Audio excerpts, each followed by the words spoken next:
আসসালামু আলাইকুম, welcome my channel. আজ আমি আপনাদের দেখাবো তেঁতুল আপনারা কিভাবে দীর্ঘদিন না দীর্ঘ বছর সংরক্ষণ করে রাখবেন তার কিছু পদ্ধতি আর পুরানো তেঁতুলের গুণাগুণ নিয়ে আমি আপনাদের সামনে একটু আলোচনা করব।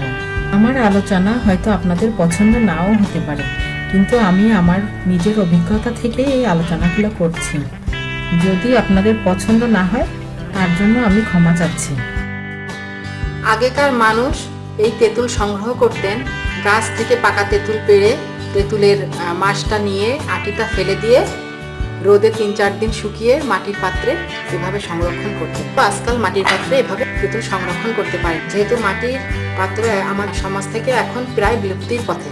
আমরা এখন বিভিন্ন জারে তেঁতুল সংরক্ষণ করি। দেখুন, আমার এই তেঁতুলগুলার বয়স ৫ বছর হয়ে গেছে। আমি এই তেঁতুলগুলা রেখেছিলাম বিচি সহ। দেখুন,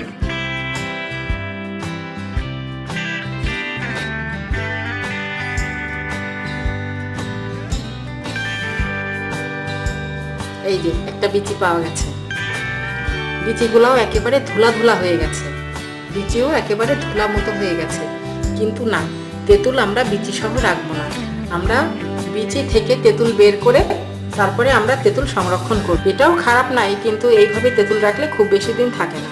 মাছটা বের করে বা তেঁতুল বের করে বিচিটা ফেলে রাখি, তাহলে আমরা অনেক দিন তেঁতুল সংরক্ষণ করতে পারবো। দেখুন, আমি আপনাদের দেখাচ্ছি। দেখুন, এই তেঁতুলগুলার কিন্তু বিচি নাই। আমি সুন্দর করে বিচি থেকে তেঁতুলগুলা বের করে ৩-৪ দিন রোদে শুকিয়ে একটু রসুন খোসা সহ রসুন কুচি করে আমি এর ভিতরে দিয়ে রেখে দিয়েছি। এই তেঁতুলটি কিন্তু আমার অনেক দিন থাকবে, অনেক দিন আমি রাখতে পারবো। আর অবশ্যই আমাকে একটা কাচের বয়মে এটা প্রিজার্ভ করতে হবে, কাচের বয়মে রাখতে হবে, তাহলে এটা অনেক দিন খুব ভালো থাকবে। এবং আমরা জানি তেঁতুল যত পুরানো হয় তত কিন্তু তেঁতুলের গুণাগুণ বাড়তে থাকে। আমরা যে কাঁচা তেঁতুল খাই বা তেঁতুলের শরবত খাই, সেটা কিন্তু আসলে আমাদের শরীরের জন্য ভালো না। আমার বাসায় আমি সব সময় তেঁতুল পুরানো রাখতে চেষ্টা করি। পুরানো তেঁতুল যেন আমার বাসা থেকে না শেষ হয়, আমি সেই দিকে খেয়াল রাখি। কারণ আমি জানি যে এই পুরানো তেঁতুলের উপকারিতা কতটুকু, এটা আমি আমার নিজে প্রমাণ পেয়েছি। আমার মা যখন বলেছে যে তোমার বাচ্চাদের এমন হয়েছে, তুমি তো ডাক্তারের কাছে যাচ্ছ, কিন্তু তার আগে একটু খাইয়ে দেখো কি হয়। আমি তার প্রমাণ পেয়েছি যে সত্যি ওদের খাইয়েছি, একটু শরবত খাইয়েছি, না হয় ভাতের সাথে খাইয়েছি, দেখেছি যে খুবই উপকার হয়েছে। দেখুন, আমি বিভিন্ন ইয়াতে আমার তেঁতুলগুলো রেখেছি।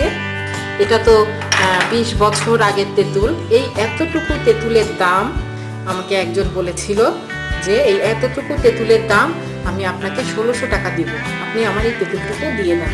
কিন্তু না, আমি দিইনি, আমি আমার পরিবারের জন্য রেখে দিয়েছি। এবং তেঁতুল পুরানো করলে যেটা হয় সেটা মেডিসিনে পরিণত হয়, এবং এই মেডিসিনের কোনো সাইড ইফেক্ট নাই, সবটাই ভালো। আমি প্লাস্টিকের পাত্রে এটা রেখেছি, কিন্তু দেখলাম যে প্লাস্টিক থেকে কাচের পাত্রে তেঁতুল সংরক্ষণ করলে অনেক দিন ভালো থাকে। সেটা খেলে আমাদের কাশি বা সর্দি বা শরীরের অনেক প্রবলেম হতে পারে। কিন্তু এই পুরানো তেঁতুল যদি আমরা খাই বা পুরানো তেঁতুল দিয়ে যদি আমরা শরবত করি, তাহলে আপনারা বুঝবেন যে তেঁতুলের উপকারিতাটা কত। এমন কোনো পেটের অসুখ নাই যেটা পুরানো তেঁতুলে সারে না। যেমন আমাশা থেকে শুরু করে অরুচি, বমি ভাব, দেখা যাচ্ছে যে আপনার পেট ফেপেছে, আপনি যদি এই পুরানো তেঁতুলের শরবত করে খান, তো দেখবেন আপনার মুখে রুচি আসবে এবং আপনার পেটের অস্বস্তি দূর হয়ে গেছে। এটা আমার নিজের পরীক্ষিত। আপনারা যদি এভাবে তেঁতুল রাখেন, তাহলে অনেক দিন সংরক্ষণ করতে পারবেন। আরও একটিভাবে আপনারা সংরক্ষণ করতে পারেন, সেটা হলো তেঁতুলের বিচি থেকে তেঁতুলের কাঠ বের করে আপনারা রোদে শুকিয়ে এভাবে রাখতে পারেন। এর ভিতরে কিন্তু কোনো বিচি নাই, কিন্তু এটা একটু কষ্টসাধ্য। এটা একটু করতে গেলে আপনার একটু ঝামেলা হবে, কিন্তু এভাবেও আপনি রাখতে পারেন। দেখুন, এর ভিতরে কোনো বিচি নাই। আমার এই তেঁতুলটার বয়সও কিন্তু ৩ বছর হয়ে গেছে, বাট এখনো অনেক ভালো আছে। আমি এখন এরকম কাচে রেখে দেব। আমি বিভিন্নভাবে তেঁতুল রেখে দেখেছি, কিন্তু এইভাবে তেঁতুল রাখলে যে ভালো থাকে তার কোনো দ্বিমত নাই। দেখুন, এইভাবে রাখলে তেঁতুল আপনার বছরের পর বছর খুবই ভালো থাকবে। পুরানো তেঁতুলে ব্লাড প্রেশার নিয়ন্ত্রণ করে, শরীরে যদি কোনো চুলকানি থাকে সেটা প্রতিরোধ করে। আবার দেখা যাচ্ছে যে আপনার পেটের সমস্যা বা আমাশা হয়েছে, আপনি এই পুরানো তেঁতুল একটু ডলে ভাতের সাথে, গরম ভাতের সাথে একটু ডলে যদি লবণ অল্প একটু চিনি দিয়ে খান, দেখবেন 2-3 বার খেলেই আপনার আমাশা ঠিক হয়ে যাবে। আমরা আজকাল একটু কিছু হলেই ডাক্তারের কাছে ছুটি, কিন্তু আমরা যদি একটু সচেতন হই খুব সহজে আমরা সুস্থ থাকতে পারি। ডাক্তারের কাছে আমরা যাব, কিন্তু কিছু হলেই যে যেতে হবে তা কিন্তু না। আমরা বাসায় নিজেরা একটু খেয়াল করলেই আমরা আমাদের শরীরকে সুস্থ রাখতে পারি।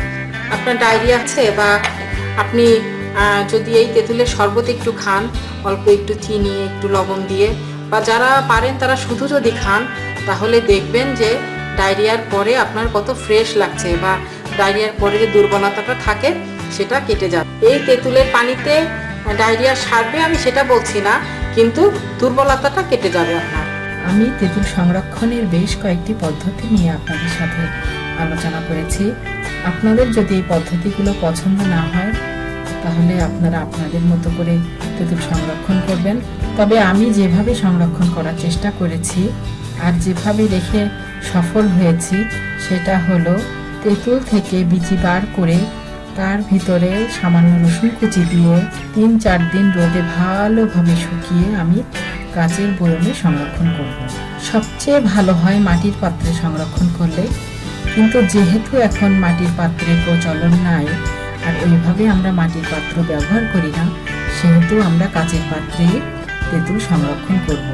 আর এইভাবে তেঁতুল রাখলে অনেক বছর তেঁতুল ভালো থাকবে। ধন্যবাদ।